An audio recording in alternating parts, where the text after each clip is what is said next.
Welcome to the PT Marketing Power Hour, highlighting successful marketing strategies from North America's fastest growing clinics so you can learn from their wins and power your practice growth. We have another great episode today, so don't forget to hit subscribe on YouTube or wherever you get your podcasts. Now, here's your host, physical therapist, marketing expert, and CEO of Practice Promotions, Neil Trickett.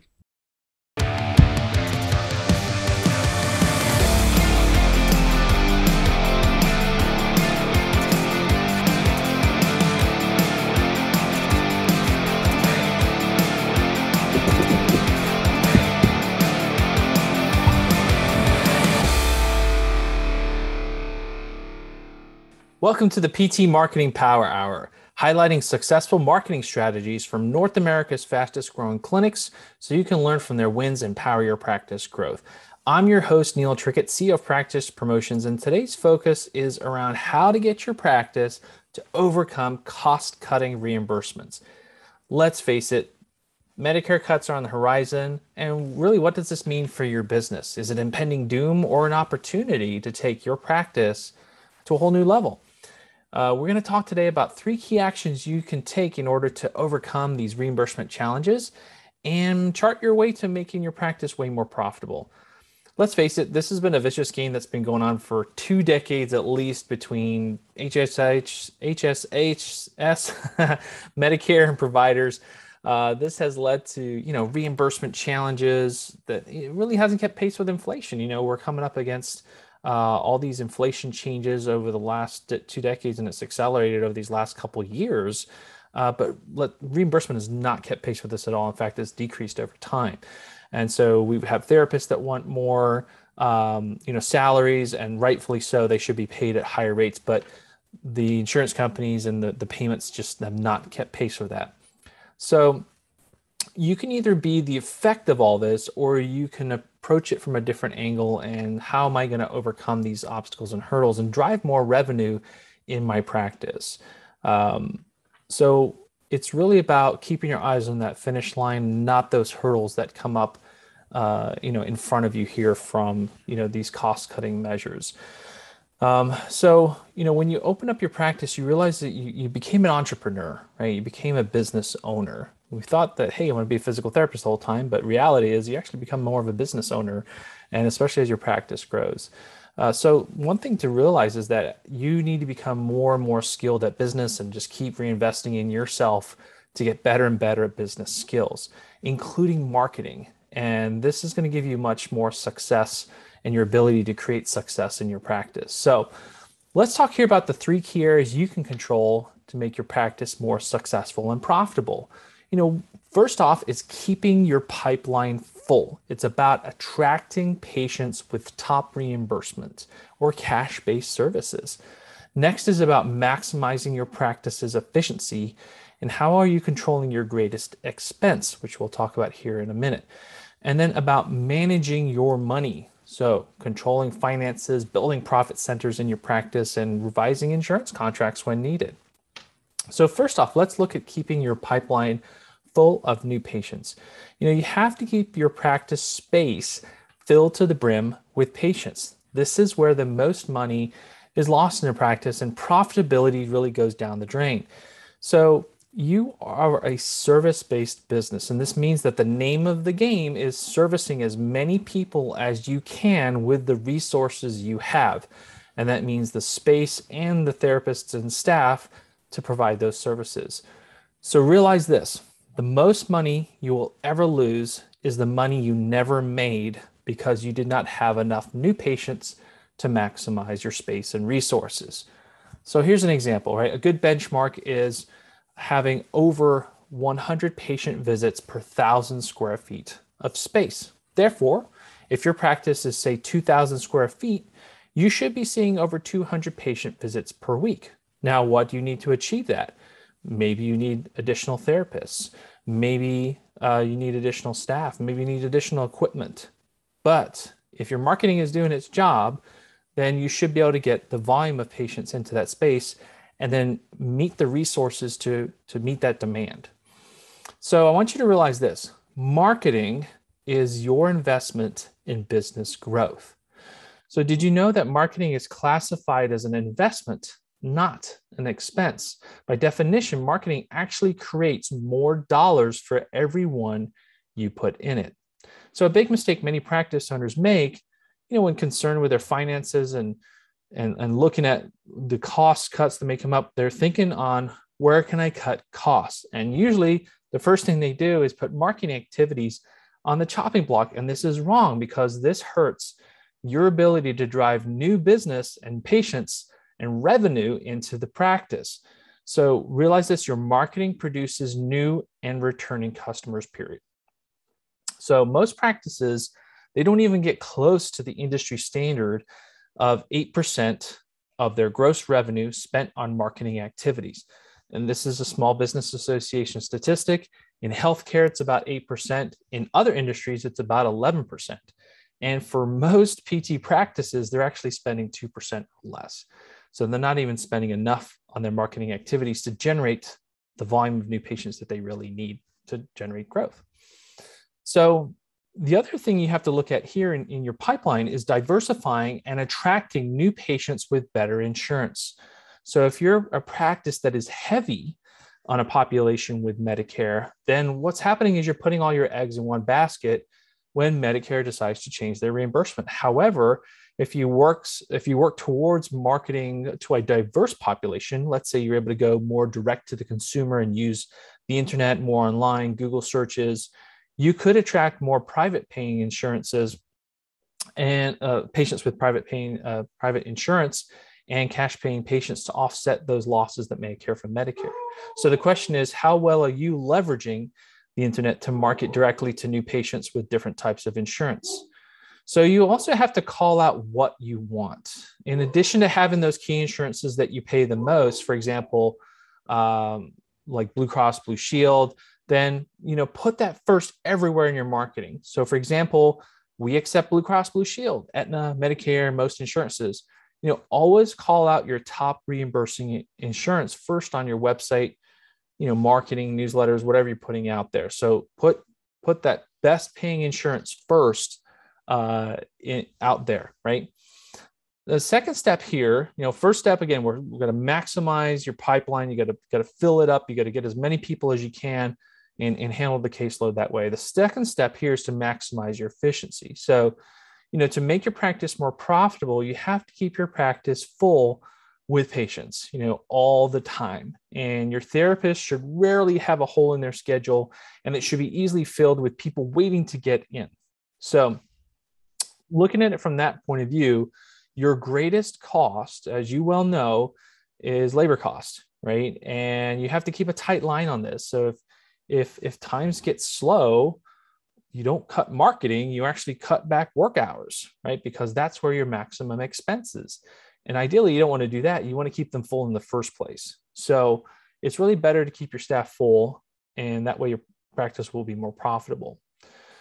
There's also the time to hire. And often what I see with business owners and practice owners is they don't hire soon enough. They're fearful they won't be able to afford that jump in salary, that jump in expenses. But often this is going to hamstring your practice because it inhibits the ability to make that additional revenue, and it puts more strain on the team. So if you feel confident in your marketing and you can predict the volume increase that you can generate and create, then you can hire accordingly. So the other thing is you need to look at a patient, your patient care coordinator at the front desk. This is really, to me, the most vital person in the practice, even more valuable than the therapist. Because if you have a rock star patient care coordinator at the front desk who can control patient scheduling, then you have a very profitable practice. But if your front desk is not well trained, they struggle with a high cancellation rate because they're not controlling the conversations, they're not controlling the patient and the scheduling of the front. And that can be costing you hundreds of thousands of dollars across the front desk if it's not tightly managed. So, if you're looking for help on this, I highly recommend my friend Dee Bills. She has the Front Office Guru. Go to frontofficeguru.com. She also has a company called Fix Your Front Desk with online training. And so the whole point there is to help your front desk get better trained at how to handle patient arrival rates at 96% or higher. So great resource for you there. Sometimes from an expense standpoint, this maybe you may not be, but we've seen practice owners go for too many locations. So if you have more than one location, you have to look at are the locations as profitable as they should be? And so for many practice owners, having multiple locations, sometimes it can be more of a status of success, and rightfully so. It's an expansion of your business, if it's done correctly. However, if you opened locations just to have more, to feel successful, and you didn't really have a solid foundation or processes in those first clinic or two, then those other clinic locations, it's just going to compound the problem. It's just going to get harder. And actually, the first practice may not be profitable enough. And now you add on these other expenses for a new location that's opening up, and everything struggles. So you need to really look at when's the right decision to open the next location, or open a second location, or multiple locations, because those first practice or or second locations should be very profitable, which would allow the expansion of the business that way. So that second step there, remember, first step is maximizing your pipeline. The second step there is maximizing your efficiency, and especially your labor costs. And now step 3 is really looking at managing your finances, and where can you build profit centers, and how can you revise insurance contracts to get more revenue.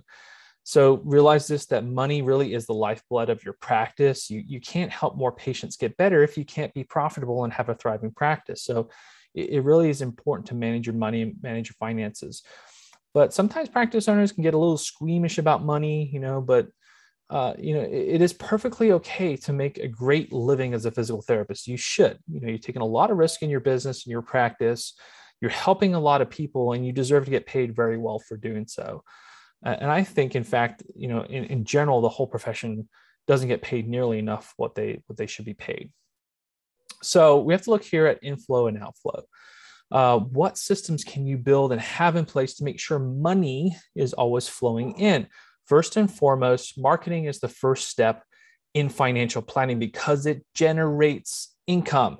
Marketing is such a critical part of that. Next, you need to make sure that you have proper billing. Your billing systems need to be free from errors so that claims, they can be paid on time. And in addition, you need to have someone who's ruthless but polite about following up with insurers and patients to make sure payments come due quickly, right? The money's just not sitting out there. And so good financial control means that you have a nice flow of money that's coming in. It's dependable. It's not prone to fluctuations and insurance carriers' whims. And again, you have, if you're heavy on Medicare patients, then again, you're putting a lot of risk from a financial perspective on this one type of payer. So what if Medicare holds payments? What if they cut reimbursement? So if you have 50% of your practice as Medicare patients, you need to look at how you're going to diversify that, right? And bring in more patients who are, under the Medicare age.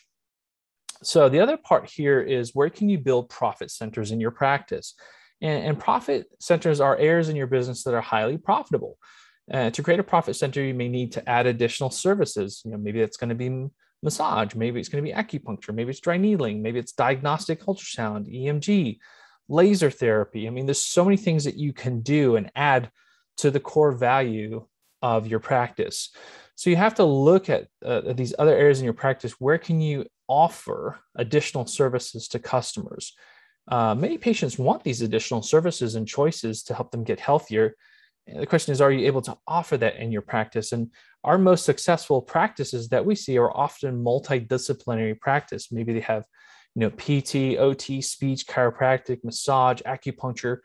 Patients see all these services in one place, these offerings, and they think, wow, this place has it all. They can really help me. So again, wherever you can weave in other additional services, and especially profit centers in your practice, you're going to do very well. One thing I think you got to look at here too, as the world evolves and changes, where can you add in diagnostic services into your practice?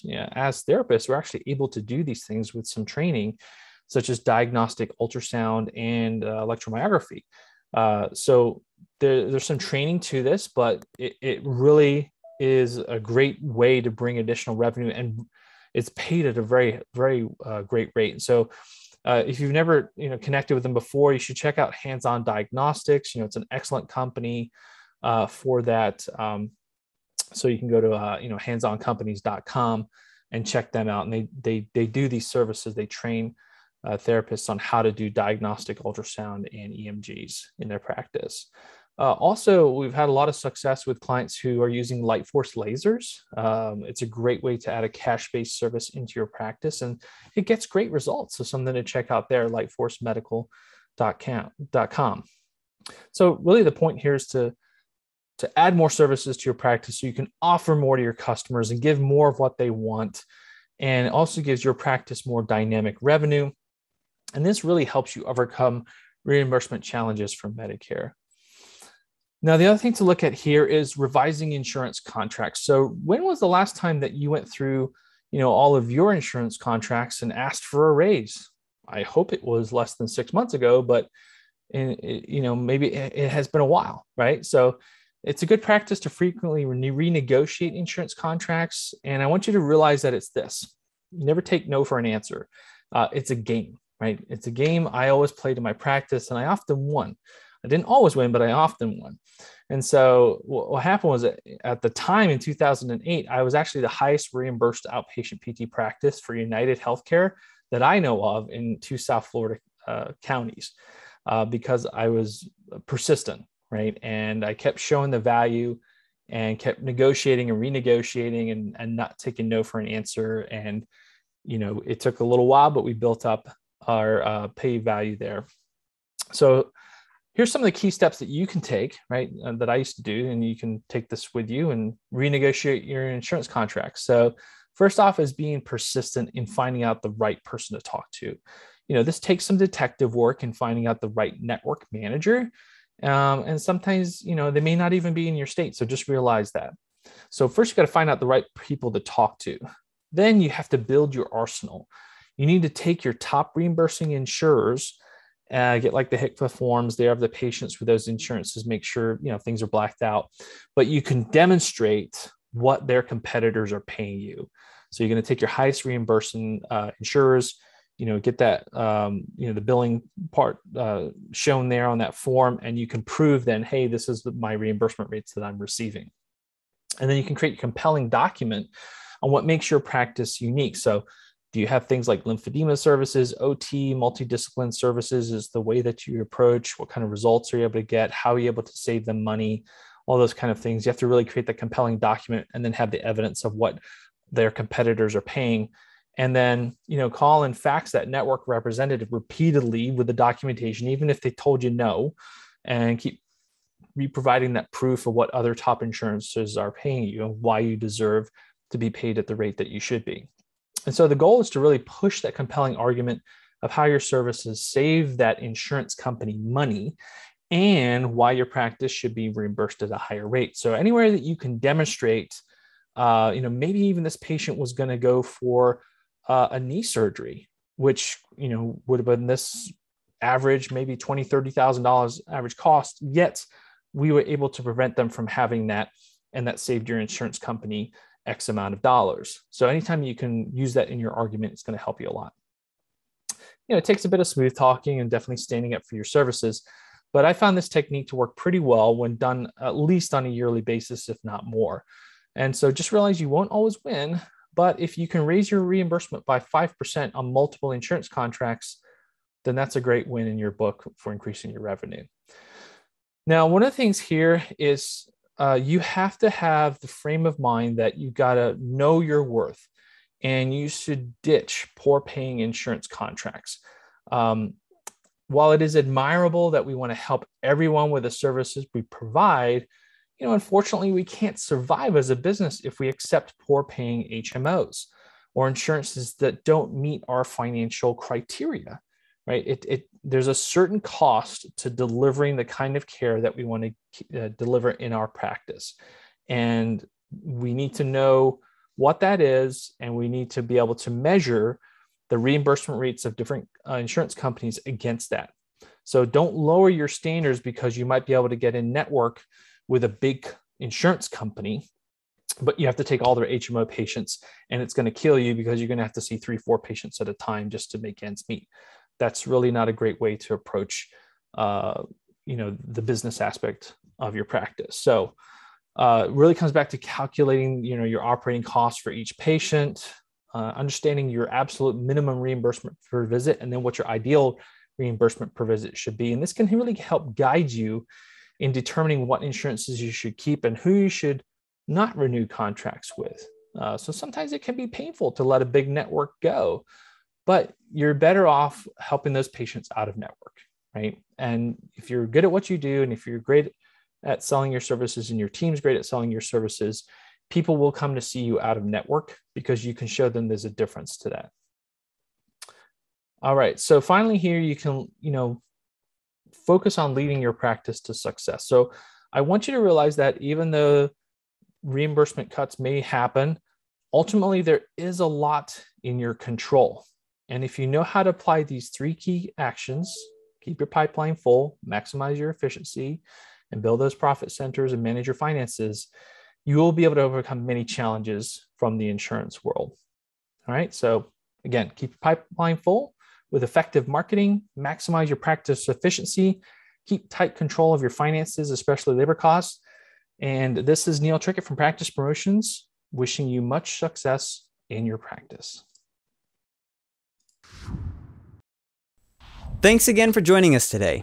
Be sure to check out practicepromotions.net/power.